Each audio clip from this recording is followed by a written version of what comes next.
ดีใจแหละมีแต่เฮาอนามัยเด้อบาดนี่บ่อนดินดอนเฮานี่เพิ่นให้เก็บไม้เก็บตอกเด้เนาะบ่อนเฮาสิซื้ออิหยังได้ไม้อิหยังอันนี้คือการเอามาแนวนี้มาแล้วล่ะให้เก็บให้เพิ่นเด้อเก็บแล้วก็สัตว์เข้าไปไม้ซาวเทืองบ่ไม้แล้วยังใส่อยู่บ่สบายดีสวัสดีพ่อแม่พี่น้อง FC ที่ฮักแพงเบิดสุขุสุคนเบิดสมองสุบอนเบิดสมองสุแจยินดีต้อนรับกับสู่ช่อง YouTube บ่าวลาวบ่เพิ่นคือเก่าคือเดิมเด้อเนาะป้าตัวสภาพเบ้าหน้าเจ้าของบ่อยากบรรยายสบายว่าแหละว่าดำแท้นี่เนาะกาผู้ใดเข้ามาเบิ่งมาชมก็เบิ่งคลิปยาวๆให้เด้อพี่น้องเอ้ยเนาะสำหรับคลิปนี้ก็สิมาแสดงความยินดีนำน้องโอเพิ่นพี่น้องเอ้ยเนาะก็คือหลายคู่หลายคนที่เห็นคลิปไปไหนเนาะว่างบซื้อที่ดินน้องโอนี่ยังขาดอยู่5,000แต่ว่าตอนนี้ก็มีทั้งผู้รักผู้ใหญ่เพิ่นก็มาปิดจ็อบให้แล้วพี่น้องเอ้ยเนาะผู้ใหญ่ทั้งบ่าวแสนนั่นแหละเนาะแต่อันนี้นะมีผู้ใหญ่อีกท่านหนึ่งได้กันว่ายังบ่มีนี่เพิ่นก็สิปิดให้คือกันเพิ่นก็สิสมทบมาคือกันแม่คิมชื่อได้บ่น้องโอแม่คิมที่เพิ่นนะบ่าวเวียงเอาเงินไปมอบให้อยู่เที่ยงหน้ามื้อนั่นแหละเนาะแม่คิมนี่เพิ่นก็รอคือกันคันบ่มีผู้สมทบเข้ามาผู้ปิดเข้ามาเพิ่นก็สิซอยจำนวน 5,000 นี่เนาะแต่ก็บ่เป็นหยังพี่น้องเอ้ยเนาะกันเพิ่นสิซอยเพิ่นก็ซอยมาได้คือเก่าเพราะว่าหลังจากที่ได้ดินได้ดอนแล้วเฮามันก็ต้องมีอย่างอื่นเฮ็ดต่อแหละพี่น้องเอ้ยเนาะบ่อนอยู่บ่อนเช้าแหละสิ่งสำคัญก็ดีเนาะไปบ่อะไรจะไปตามความรู้สึกน้องโอเพิ่นบาดนี่เนาะนี่แหละพี่น้องไอ้นั่งยิ้มเปื่อยๆอยู่สบายดีดีใจบ่ดีใจแล้วยังใส่อยู่บ่นี่กระบอกเล่าต้องตูดไปพุ่นจับตูดไปตูดไปพุ่นยังกระเป๋าไปสิเดินทางไปทางใดน่ะก็เก็บออกแล้วก็ต้นไม้ต้นตอกน้อยๆแน่ๆนี่ที่มันอยู่ในดินเฮาก็ซับออกเลยเพราะว่าดินนี่เพิ่นเบิ่งแล้วทางผู้ใหญ่จะดีเพิ่นเบิ่งแล้วว่าฝนตกนี่มันท่วมแม่นบ่นี่น้ำนองอยู่แม่นบ่แท้นี่นะเพิ่นว่าสิเอาดินเขาบาดนี่สิเอาดินเข้ามาถมได้สิเอาดินเข้ามาถมก่อนหลังจากที่ซื้อดินแล้วน่ะสิสั่งดินเข้ามาว่าซั่นดีใจบ่ว่าคือสิจวดจ๊ะแท้เนาะพี่น้องได้ยินแบบนี้ก็คือสิดีใจนำเนาะคือสิปลื้มนำแต่ว่าให้เก็บเด้อพวกนี้เด้อขอนี่ยังน่ะต่อละคู่ผู้ใดมาแต่ไสมีทางเอากึ่งมาทางนั้นก็ได้แต่มันวิดเขตเฮาไว้เป็นที่เป็นทางมาทางนี้หั่นแหละ เป็นขวดเป็นยังก็ให้เก็บออกเด้อเป็นขวดแก้วขวดแตกพี่ช่างหั่นนะเอาออกมาพี่เลยก็ได้ออกมาพี่ โอ้ยมันดอกเบิดเลยเนาะมันดอกเบิดแล้วอันนี้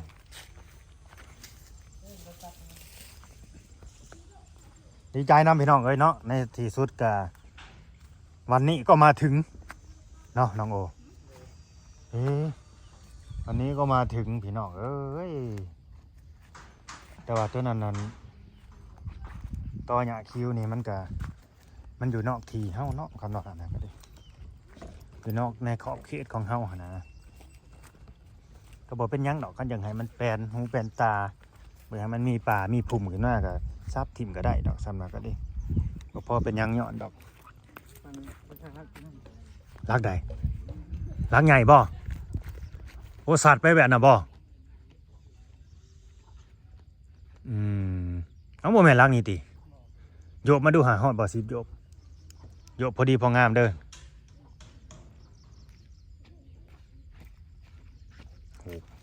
7 8 9คือได้9 10 เมตร10บ่ตอนแทกเท่าใดแสดงว่าโยบใหญ่เนาะแสดงว่าโยบน้องโอนี่ยาวกว่าเม็ดซั่นน่ะโยบใหญ่โยบยาวกว่า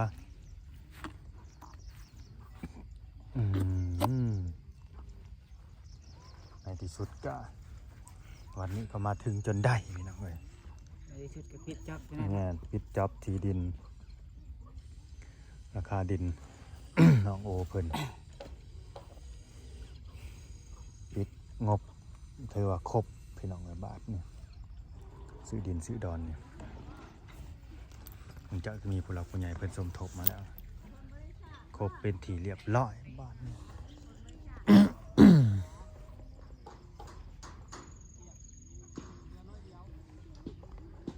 แต่ว่าปัญหาดินนี่เด้อเขาสิไปหาในสายบ้านเนี่ย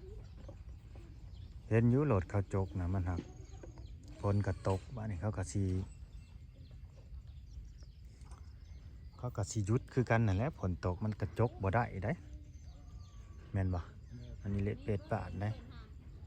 นั่งลงพี่ ไม่นั่งอยู่โน่นก็ได้ ขากบ่ทำเลนเจ้าว่ะแม่น ก็คือแจ้งไว้ในคลิปนั่นแหละเนาะFC ก็น่าสิฮู้เลยแหละว่ามื้อใดเฮาสิทำการซื้อขายกันหั่นนะทำสัญญาใบซื้อขายกับเพิ่นนั่นแหละก็ได้เว้าไปในคลิปบ่าวแสนไปแล้ว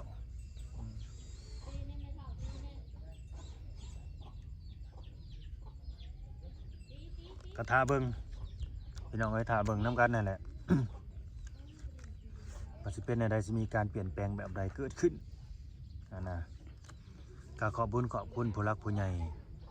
ใจดีใจบุญเบิดสุคนนั่นแหละเนาะที่ผู้ประสงค์ออกน้ำแล้วก็บอกประสงค์ออกน้ำผู้ที่ซอยสมทบมาหั่นแหละทั้งแม่ใหญ่ใจดีสองเอ้ยน้องเพิ่นเนาะแล้วก็พี่จิ้วแล้วก็แม่ปทุมทองแล้วก็ผู้ใหญ่ใจดีคนหนึ่งก็บอกประสงค์ออกน้ำ อันนั้นเพิ่นก็ว่าสิเบิ่งไปเรื่อยๆเพิ่นว่าสิเบิ่งอยู่เพิ่นว่าเบิ่งการกระทำเบิ่งชีวิตการเป็นอยู่ของน้องโอบ้านนี้น้องโอล่าสุดนี่ทั้งแม่ฮักเพิ่นก็ให้เปลี่ยนชื่อเลยได้เปลี่ยนชื่อเลยบาโอลิแห่งว่าไปซ้ำเลยบาโอลิแห่งทามอลิกสิทธิ์เนี่ย ได้ยินว่าบาโอลิบอกว่าให้ใส่สื่อบ่าวลาวปลาเพิ่นเด้อว่าซั่นได้สื่อน้องโอก็ดีเอาบ่าวลาวปลาเพิ่นซะว่าซั่นอันใดว่าทางนี้ก็บ่าวลาวปลาเพิ่น2โลดว่าเขาแซวย่อกันนั่นนะพี่น้องเอ้ยทางนั้นก็โอทางนี้ก็โอมาแจ้งข่าวดีนั่นบ่าวโอก็บ่บอกให้แน่ป่ะว่าก็โอคือกันโอบัดโอลิแม่ว่ะไปเว้าได้นี่จนว่าแม่ได้ยินแล้วก็อยากหายอีกแล้วเจ้าน่ะโอลิเด้อแล้วก็สิว่าแล้วอันนี้โอซื่อน้องโอผัดไปว่าโอเคเราก็บอกเอาอีกได้โอเคเราก็บอกมัก ว่าเยอะเพิ่นแหละเพิ่นให้ซื้อในใดแหละเอียงแหละลืมแหละซื้อเพิ่นส่งมาให้เบิ่งแหละมันอยู่ในไลน์พี่น้องไอ้โทรศัพท์กันเอาบัดถ่ายคลิปอยู่ซื้อเอียงเนาะเฮ้ยเบิ่งก่อนเบิ่งแป๊บหนึ่งก่อนเด้อพี่น้องเอ้ยหูแล้วพี่น้องเอ้ยบ้านหูสื่อแล้วสื่อกอละพักน้องกอละพัก นายกอละพัก เริ่มเลยนะบ้านนี่เมาเลยได้โอโอเอนี่มันสิซ้ำกันสื่อบ่ซ้ำไพโรดบ้านนี่นายกอละพักคัน YouTube เข้ามาผู้ใดเอิ้นว่าโอโอแหละเสืออยู่เด้อ หรือบอกเพิ่นโลดว่าขอเปลี่ยนชื่อใหม่เลยเด้อว่าสิกอละพัก บอกสาวเทืองนำเด้อกับสาวเทืองห้องว่าโอ้ยบอสขอบ่ได้ซื้อโอซื้อโอ้ยอ่ะสิก็ซื้อกอละพักก็สิแม่ฮักเพิ่นให้ใส่ซื้อกอละพักมันเป็นสื่อดีสื่อสิริมงคลได้เพิ่นน่ะสื่ออันนี้นะแถวบ้านนี่บ่มีซ้ำไผอีกกอละพักบ่แต่ในบ้านในตัวเมืองกันอุทุมพรนี่นะบ่ได้ซ้ำไผอยู่ซื่อนี่นะพี่น้องเอ้ย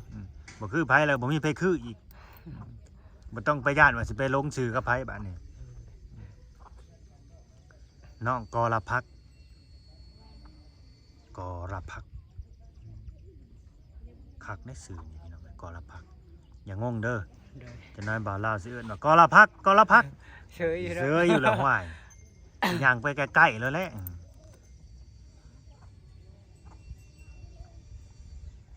เอาก็เพิ่นเปลี่ยนชื่อให้2ชื่อเลยได้ทีแรกเนี่ยชื่อโอลูกโอว่าชื่อเฟซก็สิให้เปลี่ยนชื่อใหม่บ่ซะนายกรพักอีกบ่เนาะ เอ้าอันนี้เพิ่นสิให้เปลี่ยนชื่อเฟซอีกบ่เนาะ ถ้าเพิ่นให้เปลี่ยนก็สิได้เปลี่ยนคือเก่าแหละพี่น้องเอ้ยชื่อเฟซนี่ติมื้อนี้นะตั้งใจว่าสิเป็นเปลี่ยนชื่อแล้วสิเปลี่ยนชื่อเลยมื้อนี้เฮ็ดบัตรประชาชนนะจุดประสงค์เพิ่นให้เปลี่ยนเบิดเลยชื่อในสมนสมโนก็ ค่าใช้จ่ายเท่าใดให้บอกเพิ่นเพิ่นน่ะเขาสิเอาเท่าใดอันน่ะก็ดีแล้วเพิ่นเว้าขนาดนั้นเลยเนาะ โดย คันว่าลำพังว่าให้เฮาไปเปลี่ยนเองเสียค่าใช้จ่ายเองนี่โอ้บ่มีเงินได้จักเขาสิเอิ้นมาเท่าใดก็สิบ่เป็นล้านติ บอกว่าดีเราบอกว่าดีว่าบ่ให้แนม ยังแนมไปอยู่เนาะยังแนมไปเชยว่ะโอ้ย เชยอยู่โลดไปห้องโอห้องโอยบ่ได้ซื้อโอยซื้อโอเลยเด้อกอละพัก สาวเทืองลองใจน้องกอละพักข้างในนี่ห้องโอ้ยเลี้ยวง่วงวับเลย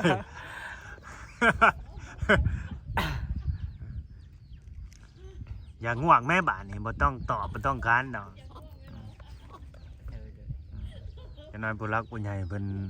เบิ่งอยู่แล้วว่าสิว่าเนาะอันนี้ความจำบ่ดีแท้ว่าสิว่าก็ดีใจพี่น้องเอ้ยเนาะจักมื้อเลยน้องกอละพัก ตั้งแต่เขาเปิดสมทบซื้อที่ดินนี่นะ โอ้หลายมึงบ่ได้ แต่บ่าวลาวอะไปสอบถามพอบ้านคร่าวๆนะมื้อแรกนะว่าเพิ่นว่า60,000 บาทก็สิลักสิขนาดประมาณ10 คูณ 20นี่แหละเพิ่นว่าอันนี้คือถามคร่าวๆซื้อๆบาทนี่มาวัดมาแทกกันแหละต่อราคาตัวจริงบาทนี่ ลดลงมา 55,000นะจักวันที่หยังเลยจักได้จักมื้อหลายๆมานี่มาตกมามื้อวันนี้วันที่ 14 มื้อนี้วันที่10 15 10 15 มื้อนี้วันที่15เนาะ วันที่15เดือนพฤษภาหรือว่าเดือนหาสากลนั่นแหละ ที่15 ครบพี่น้องเอ้ยครบจำนวนแล้วก็วันที่18 สิได้ซื้อที่ดินเนาะกอละพักทางแม่ใหญ่ใจดีเพิ่นว่านัดเวลาให้อีก7 โมงเช้ามื้อไหนต้องตื่นแต่เช้าเด้อ7 โมงเช้า มื้ออื่นนี่บ่แซ่นเพิ่นว่าก็ว่าสิได้ไปแล้วเพิ่นสิติ่งมาเพิ่นว่าให้เพิ่นเสร็จมา จริงนะ 2 มื้อเพิ่นว่า แม่นติงมาแล้วคันว่าได้ไปแล้วก็ไปซอยบ่าวแซนก่อนก็ได้ โดย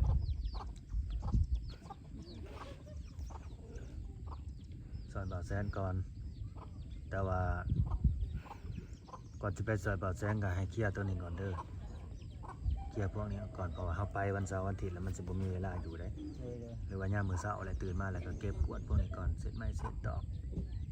อันนั้นเก็บออกก่อนแม่น่าก็เก็บออกที่ดิน ตรงนี้พื้นนี้ต้องลากต้องเพียง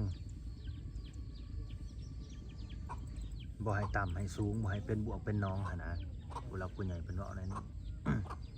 ที่จริงดินน้องพอละพักนี่มันก็พี่น้องเอ้ยคณะคันสิเบิ่งแล้วมันก็แบบมันเพียงกว่าหมู่เด้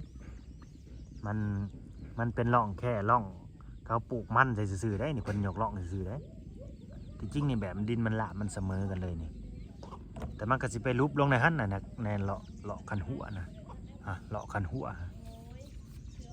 แล้วเวลาฝนตกนี่น้ำก็น่าสิขังอยู่ในหั่นเป็นหนองนะถ้าว่าเอาดินก็มาถมแล้วนี่ก็โอ้ผู้สิหลับนักๆนะบัดแม่นสาวเทืองลูกหะเนาะสาวเทืองลูกหะแล้ววะนะลูกหะหรือลูกสี่ ที่อยู่น้ำเพิ่นเดียวนี่นะคุมื้อนี่บ่ฤาษี ผู้หญิง ทั้งผู้หญิงบ่ โดย เพื่อนแล้วบัดตั้มบัดนี้เนาะน้ำก็สิคั่งอยู่ในตารางเพื่อนเพิ่นนี่แหละ นี่อยู่ทางเดียวคือเราเฮ็ดขั้นคู่บ่ให้น้ำไหลเข้าตารางเรา แม่น ไผอันนั้นน้องกอละพัก จักเลย สมาหาไผ นานทุกแก้วติ หลานแล้วบ่ แม่น บ่แม่นลูกแล้วบ่ หมดลานแล้ว อืม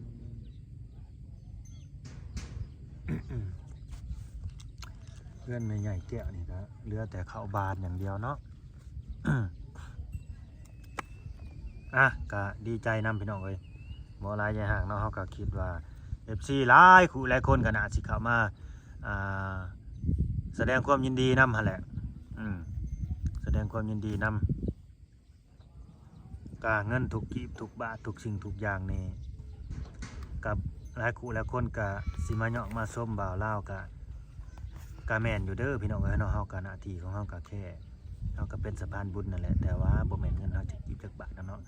เป็นเงินของผู้ใหญ่ใจดีใจบุญเพิ่นเนาะบ่าวลาวนี่ก็คือแค่เป็นสะพานบุญซื่อๆหรือว่านักบุญทุนสะบานนั่นแหละเป็นสะพานบุญให้เพิ่นเนาะให้ผู้หลักผู้ใหญ่เพิ่นได้ทำบุญนะเฮาก็สิว่าเป็นกระบอกเสียงหั่นแหละประมาณนี้เฮาแค่มีแต่เป็นผู้ทำหน้าที่คือหางบเด้อหน้าที่ของบ่าวลาวน่ะคือหางบ โดย หาทุนจากผู้หลักผู้ใหญ่ให้เขามาสวยเรือส่งเสริมน้องกอลพักอย่ามาว่าโอ้ว่าโอ้ยได้ดึกกับปั้นใช่ไหมนะบ้า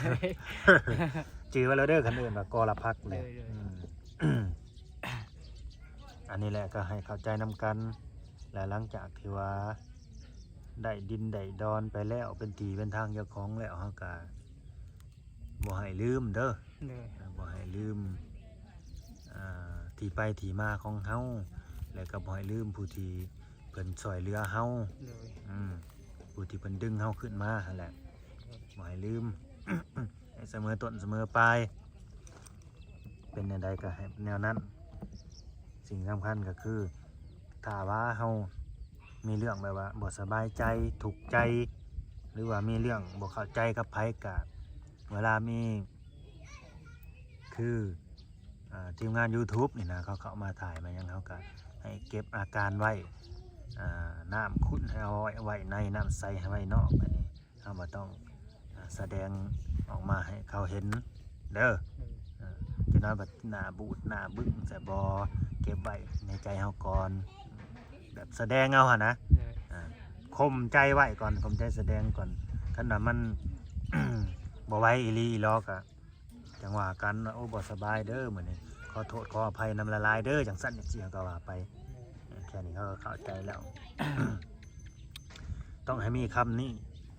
คืออ่อนโยนที่สุดขอโทษขออภัยนำเด้อบ่าวอหยังประมาณนี้นะมื้อนี้น้องบ่สะดวกหรือว่าบ่สบายแบบนี้ก็ว่าไปหั้นนะบ่แม่นก็บ่ถ่ายเด้อมื้อนี้ข่อยบ่มีอารมณ์เสียอย่างนั้นอย่าเว้าเด็ดขาด ไป อย่าไปเว่าแบบนั้นเด็ดขาด บ่เคย อย่าไปเฮ็ดจังสั้นนั่นบ่แม่นแนวเราต้องเว้าดีๆกับเขาหั่นนะเพราะว่าผู้รักผู้ใหญ่เนาะหรือว่า FC น่ะผู้เพิ่นเบิ่งเพิ่นชมเพิ่นฮู้เบิดเนาะYouTube เป็นจังใดคือพวกน้องนี่เป็นจังใดอะนะเพิ่นฮู้เบิดไปเฮ็ดจังใดเป็นจังใดเพิ่นฮู้เบิดนั่นน่ะแม่นเรามาบ่าวเราเว้า แม่น ดีบดีนะ FC นี่เป็นหูดีกว่าอีก หูดีกว่าฮอดนั่น YouTube บางคนเพราะมันบ่ได้มีแต่ผู้เดียวได้ไปถ่ายบางทีบัดหลายๆส่องเข้าไปถ่ายนะ กับทีมงาน YouTube คือกัน คนที่เด้อ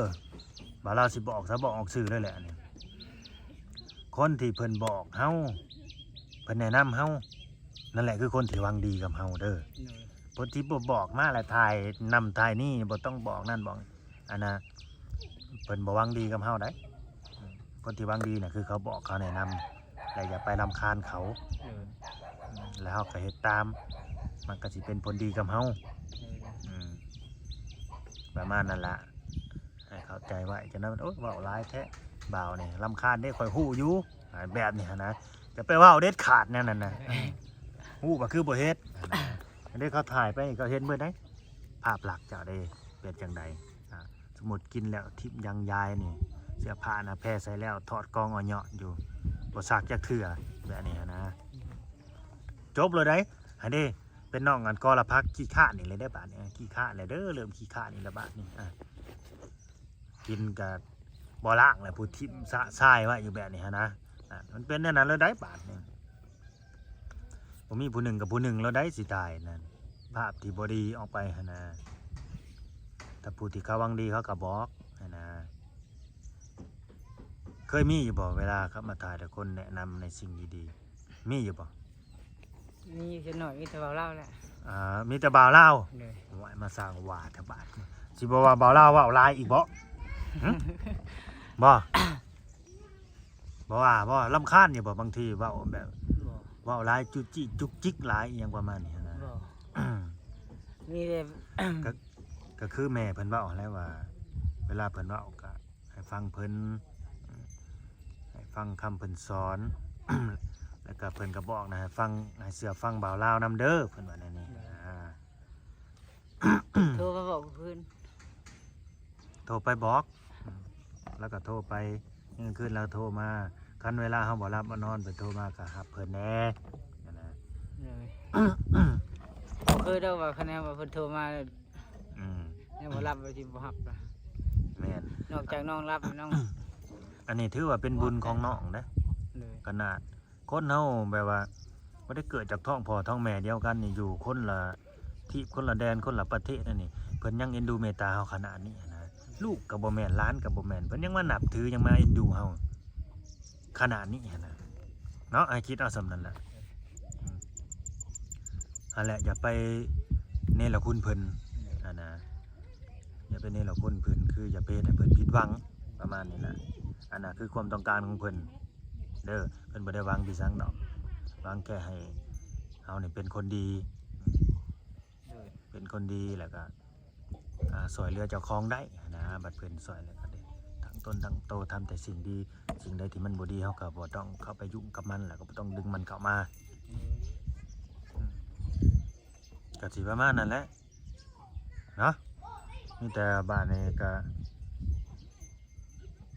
รอเบิ่งไปเรื่อยๆพี่น้องเอ้ยเนาะเฮาก็สิได้ไปบอกทางอันอ้ายพ่อบ้านเพิ่นก่อนเพราะว่าในบ้านนี่ก็ที่ว่าคุ้นเคยกับเพิ่นอยู่เฮาก็เอิ้นเพิ่นภาษาชาวบ้านนี่ก็เอิ้นเพิ่นอ้ายนะพ่อบ้านเพชรชื่อเพิ่นก็เอิ้นเพิ่นอ้ายเพชรพี่น้องเอ้ย แบบนับถือเป็นอ้ายเป็นหยังนะ